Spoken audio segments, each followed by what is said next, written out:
These items can really help be focal point for your subscription box. Being able to source the right product and get good margin allows you to put other great products in the box at the same time.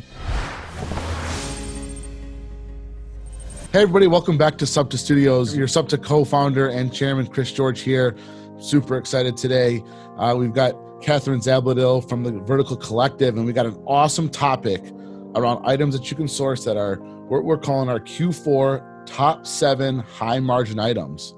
Before we get started, I want to make sure for all you watching, make sure you subscribe and like this video. As you know, at SUBTA, we're continuously coming out with amazing content, and I'm really excited to have Katherine here today. She is the co-founder and co-CEO of the Vertical Collective, and they specialize in sourcing items for your subscription box or your business. And one of the things that can really help bring a lot of value to your business is having a high margin item. And so after talking with Katherine, we talked about coming up with items that we can share with everybody that can be high margin. So one, Katherine, thank you so much for being here today. It's amazing to be here, and I'm excited to talk about product, one of my favorite topics as it relates to subscription boxes. Of course. And as always, I want to thank you for being an amazing SUBTA partner. You guys are always participating at our events and creating great content. So thank you so much for that. So just like you said, products is a big part of all subscription boxes, is a big part of your business.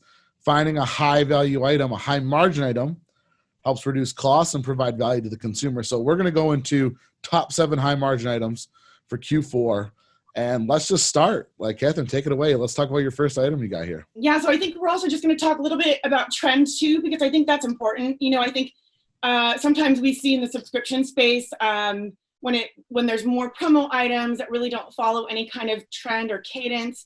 You know, people do want to stay on top of trend, especially with social media and influencer marketing and all the things that they're following. So it's always good to always, keep an eye on trend, make sure you're not too far forward, right, in the future where people don't understand the product, but find something that's really likable and high quality. So we're going to kick it off with one of our favorite items. This is actually on the women's side. This is a one-size-fits-all poncho. Huh. And for us, for Q4 winter, this guy is a workhorse. It has been on trend for the last couple of years, actually going back to even the 90s in terms of classic kind of fashion street style. And now it's become a mainstream product. We love executing it as a knitwear program. You can bundle it, belly band it, package it like this, fit nicely in a box.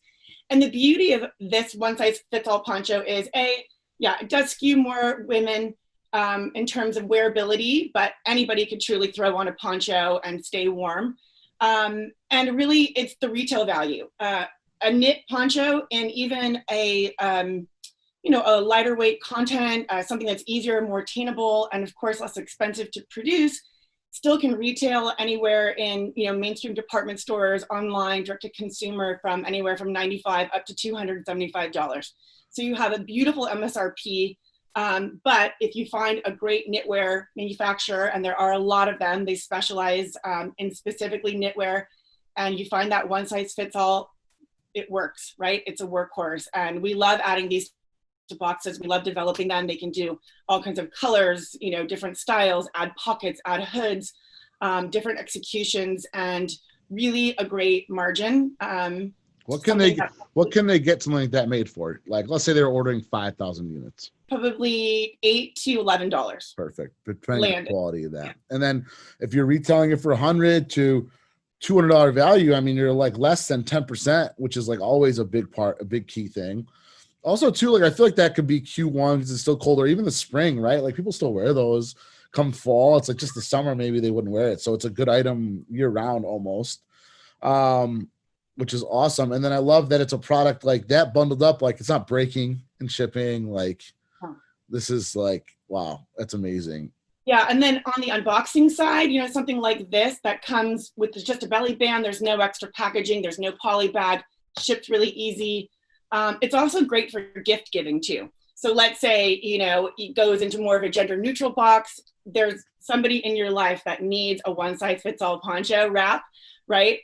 It's a great item. And we love trying to offer this up and really develop into these kinds of programs. It's a great funny product. When you talk about like how the margins there and how sometimes you can get those made for such a low price. Like, you throw like a Louis Vuitton tag on there and it's like, now it's like $2,000. It's like Yeah. insane, right? Like it's insane. So good. I love it. Love that item. Perfect. What do we got next?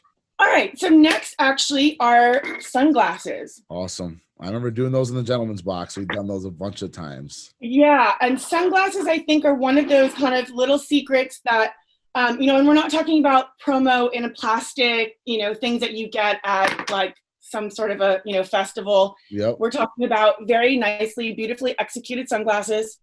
The trends in sunglasses, obviously they shift, throughout the season, throughout the years, depending on what's happening. However, sunglasses are all made from mold. So once that mold is created, that sunglass is accessible to truly anyone, unless they have some sort of a specific kind of, licensing distribution situation.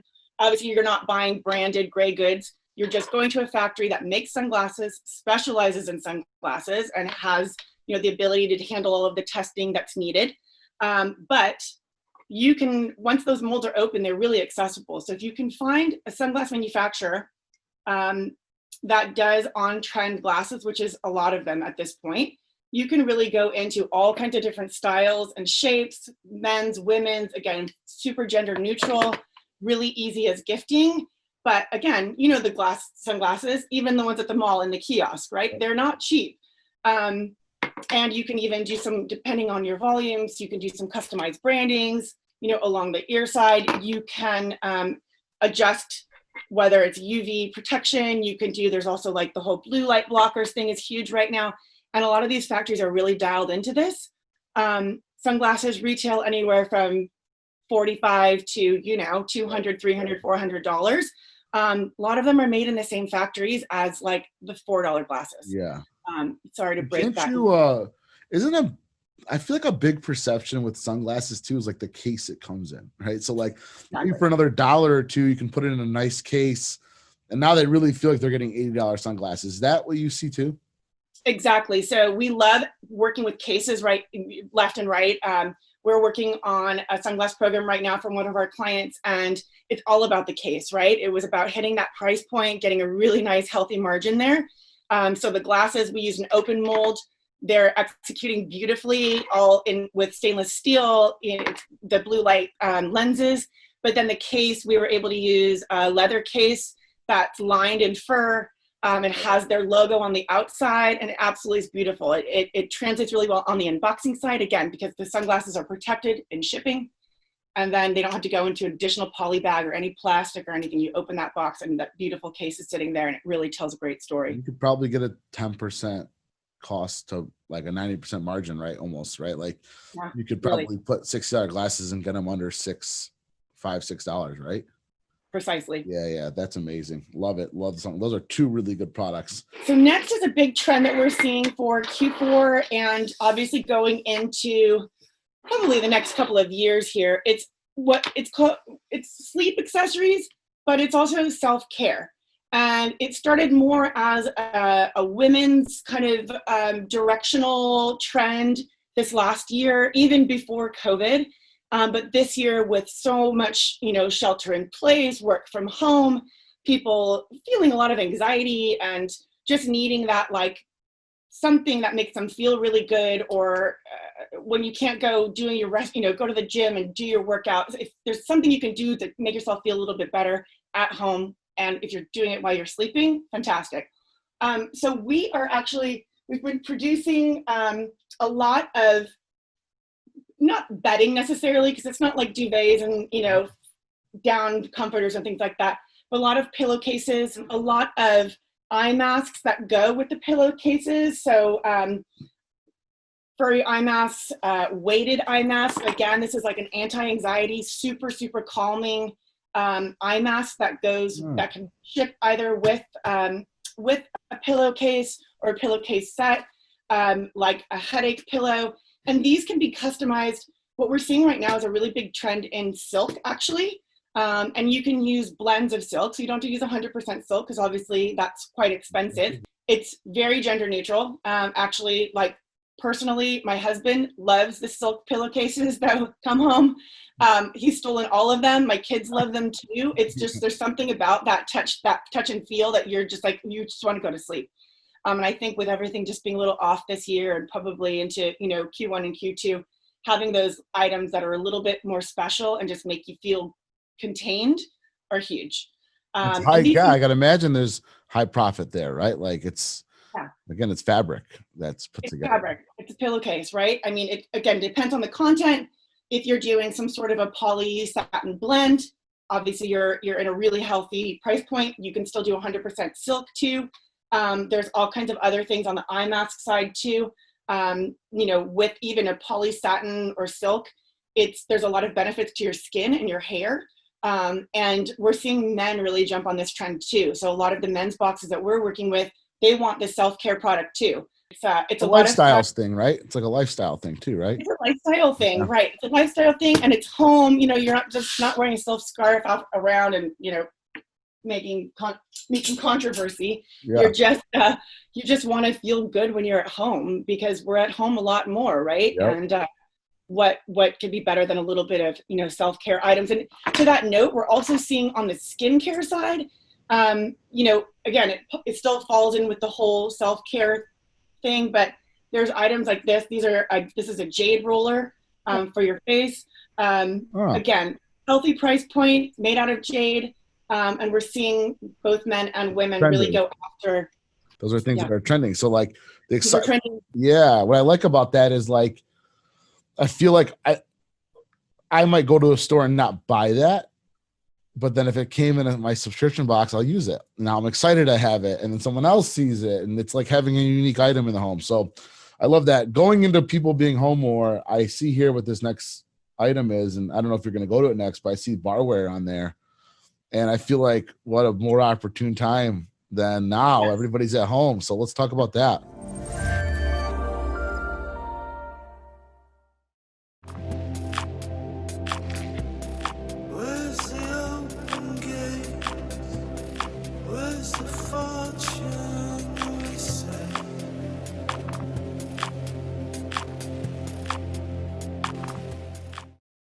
People are trying to entertain themselves at home. We're definitely seeing a trend in drinking. Yep. The day's over, you're all done with your Zoom calls, and you just want to have a beer, have a glass of wine, or even a non-alcoholic beverage. But there's all kinds of great vessels and things that you can do on the barware side. Of course, there's barware sets, there's shaker kits, there's coasters, there's all kinds of fun things. We're doing a lot of marble coasters, like real marble coasters right now. The coasters, I forgot about that. Coasters can be really valuable. Coasters are really... What kind of margin can you see on this stuff? You can find a good glassware factory or sourcing company. They'll have a ton of open molds, and they can execute all kinds of things. You can do etched, you can do all kinds of designs, print if you want, or it can be simple. It can be a little bit more fancy. You can go after, different decades in terms of style. But we're seeing about 70 to 80% margins on glass. As it relates to shippability, that's obviously the biggest concern when you're moving actual glassware. And, for us, again, talking about the high quality price, that high quality kind of, a little bit more luxury aesthetic. There are obviously plastic too, plastic options and silicone options, which we see more for spring and summer, like outdoor picnicking vibes, poolside, that kind of thing. But as it relates to Q4 winter, glass is a big one. Again, really healthy margin, and the right factory will know how to ship glassware without it smashing in transit. That's right? Gotta be important, right? Putting in a good packaging so that the company can then put that into another box and have that shipped without any issue with breaking, right? Exactly. And what we love about the glassware is that you can really customize packaging. So even something like this would ship with bubble wrap on the inside, really lightweight, but super protected, set of 2 or a set of 4 even, inside an actual cardboard box that is branded already. That guy just goes right into subscription box, and you don't have to, just goes straight into kitting. It doesn't need to be reinforced any further. So we love these as just home items that are a little bit more special and a little bit more, elegant. But again, really high perceived value. A set of 2 wine glasses like this, or champagne flutes, a great item to have around the house, Yeah. and a trend that is not going to be going away anytime soon. I feel like I'm seeing a trend too with like those glasses having, inspiring sayings or like, right. And you just see people post on social. And I think that's probably smart for a brand to put a saying on the glass or have it decorated, because then what happens, the consumer does do a social post with it. Right. Then someone sees like, where'd you get those? Oh, I got this in this box. And now you get a new customer. Right, exactly. And it goes to what you were saying before. Maybe when you're shopping right now and a little bit less, discretionary income and spending, it's maybe something you're like, I already have a wine glass at home, or I already have, we can just use like glass cups or whatever. So when you get it in a box, it's special, it's unique, and it's something that maybe you wouldn't go and splurge on, normally, or even in these times. But yes, if you can do all kinds of branding, logos, any sort of prints, and like you said, aspirational or inspirational messaging. Yeah, love it. Great. What does that lead us into next here? So now with our whole, many people working from home, and looking like possibly in 2021 that is going to continue for a lot of safety reasons and concerns. The throw blanket. We love the throw blanket. There's all kinds of executions, high end, middle of the road, even lower end. We're seeing a lot of faux fur, and a lot of fleece, just really plushy items. Again, if you're working from home, and now we're getting it's cold almost everywhere around the US, and you're waist up on your Zoom calls, right? Yeah. Like, nobody needs to know that you have that rad throw blanket on your lap all day long. And it's, they can be, again, very gender neutral. Doesn't need to be any fancy bells and whistles, but just a really nice, really well executed throw blanket in a knit or a fleece.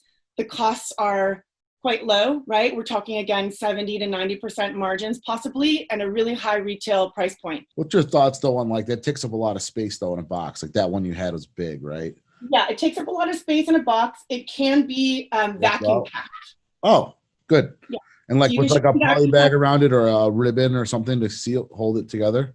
Yes, exactly. So you can do a ribbon, put it in a poly bag. They can vacuum seal it, and it'll ship really flat, really contained. We do the same thing for pillows. We do a lot of throw pillows as well, which really speaks to this trend also, the stay at home, like make your home feel a little bit more special with some nicer items instead of just a lot of, junk like we have been all collecting these years. So these days it's about, that less is more concept. So to have one really nice item that comes that you really take care of, it's special, again, use it in so many different ways.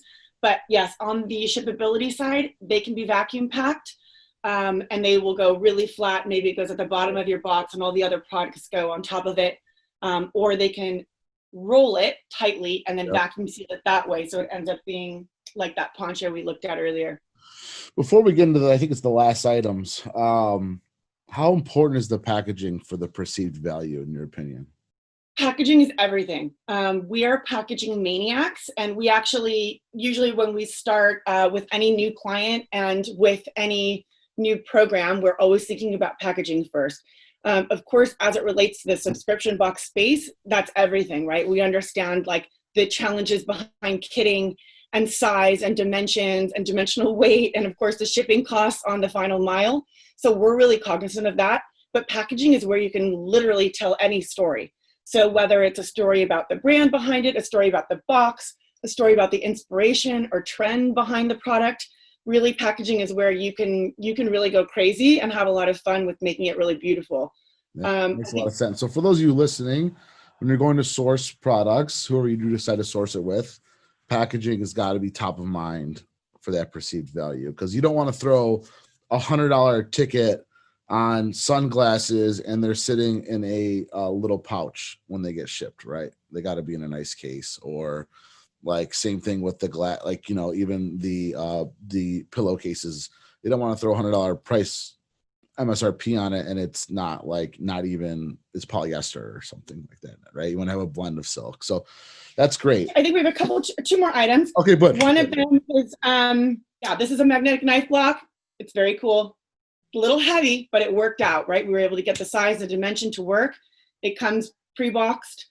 And essentially what, the story is obviously knife block, fantastic. We love it. Super functional, but heavy. So, go into it with discretion. However, on the kitchen side, this is where we're seeing just a lot of traction. Japanese steel, we're doing a lot of knives. Again, you can really, and I'm not talking about branded knives. That's a whole other world that we're not into. There's a lot of great knife brands that I know people are very loyal knife consumers and buyers and followers. But as it relates to home, right? Yep. Any knives that you need just for the house. And this is, obviously the whole everyday carry, that's a big trend. But we're talking more about products that, again, a special item for your kitchen. We're at home a lot. Everyone's home cooking now. Half the restaurants are shut, at least in Los Angeles right now. That might continue. So having a couple really cool items that you have at your house, again, great price and points. that's a high MSRP, not in a good margin? High MSRP, good margin. Because I know magnets can get expensive in some cases, right? Magnets can get expensive. But again, if you find the right source or the right vendor, you can really make it work. I got a subscription box and that was in there. I'd be happy with just getting that item and I didn't have to look at anything else. Yeah. I mean, it goes back to like the hero item, right? And a lot of the things you've mentioned so far are hero items, which I love. So for those of you listening, I think that if you can get your margin on your hero item and you sprinkle in some other goods, like you're hitting a home run. So I love it. Really, really smart. Yeah, I mean, that's the thing, right? The hero item is everything. And I know we've touched on this in a couple of our other talks as well. You don't need to have a box of tchotchkes and knickknacks and things like that. You can still add a few of those things in and pepper them in depending on what the story is behind the box. At the end of the day, a strong hero item like any of these ideas is really going to keep customers excited, right? Like these are things that you probably wouldn't go out and buy on a regular basis or splurge on. To have that fun item show up and the packaging looks great and it's a really strong thing that either again you keep or maybe you gift it, right? Because it's that great.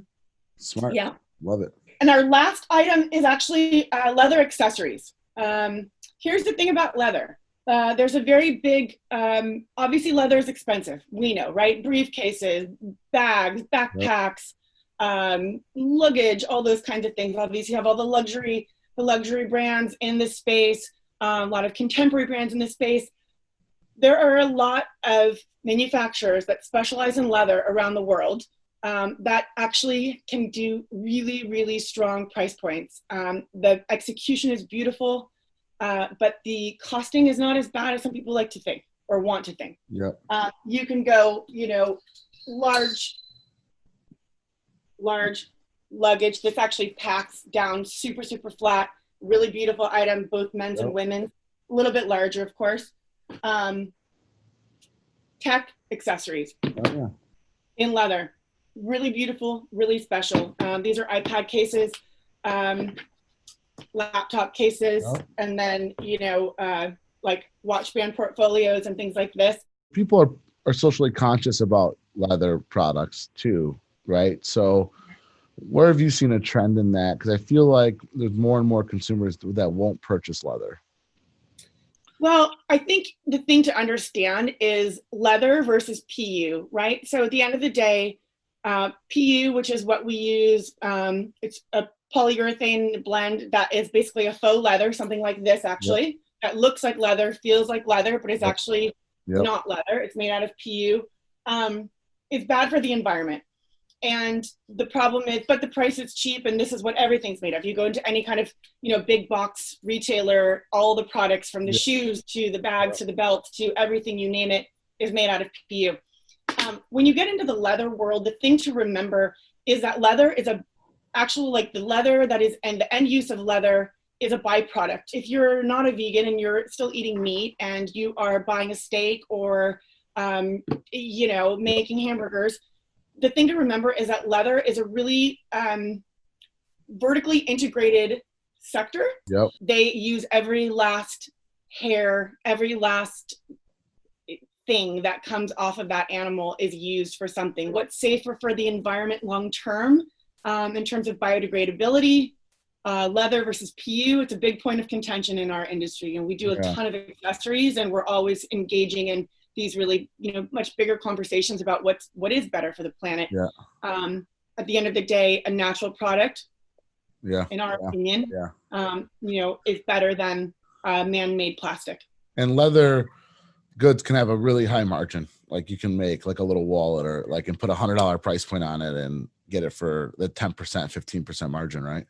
Exactly. And you can actually do a lot lower MOQs. So even like we work with some amazing factories in Mexico, where you have really low MOQs. You can get beautifully executed products, good pricing. Obviously you have a nice duty break there also. It's local here.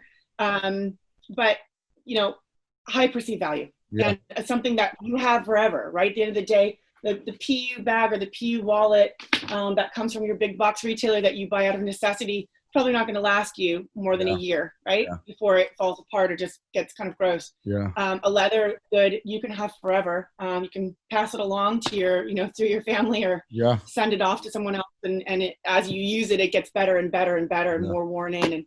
And we love some leather products. Again, lower MOQs, really good high perceived value. But again, there's an emotional factor behind it. Right. You make those decisions.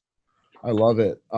Katherine, this has been so amazing. For those of you listening, these items can really help be a focal point for your subscription box.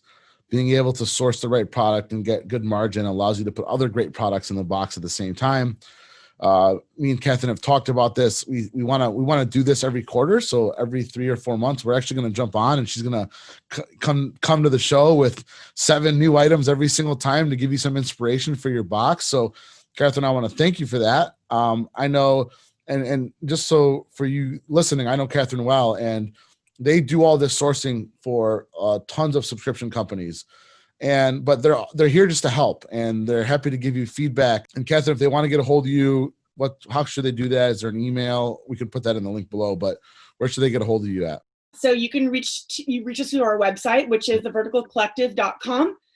You can email info@theverticalcollective.com. And you can also reach us on Instagram. Our handle is at The Vertical Collective. And on Facebook as well. We're really easy to get. The sourcing game, as we all know, is challenging. We don't want anyone to get themselves into any kind of situations with factories that they don't feel good about. And we're here as a resource. So we're happy to talk and share advice as needed and to be a part of the community. I love it. And so some of these we're actually going to do on live. This is on our SUBTA Studios podcast, but I talked to Katherine, I think on a few of these, we're going to do these on the Facebook Live. For those of you, many of you know this, but for those of you who don't, it's on the Subscriptionpreneurs page. It's my personal Facebook at Chris G Cares. I go live every Friday. I want to have Katherine come on every 3-4 months, bring the new trending items, bring the high margin items. So again, thank you for all you listening. Katherine, thank you so much for all your support to SUBTA, and I'm looking forward to connecting here in the next couple months.